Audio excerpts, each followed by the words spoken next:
বর্তমান দেশের সার্বিক পরিস্থিতি বিবেচনা করলে এমন একটি ডিভাইস নিজের সার্বিক নিরাপত্তার জন্য খুবই গুরুত্বপূর্ণ। যে দেখতে পাচ্ছেন আমাদের পার্সোনাল সেফটি ডিভাইসটি।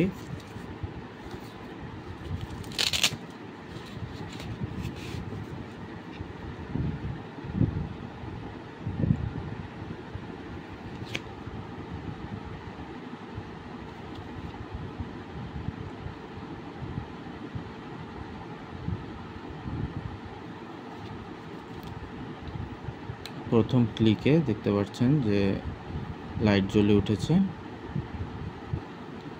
পরবর্তী যখন অপশনে যাব দিয়ে আমরা এই বাটনটি ক্লিক করলেই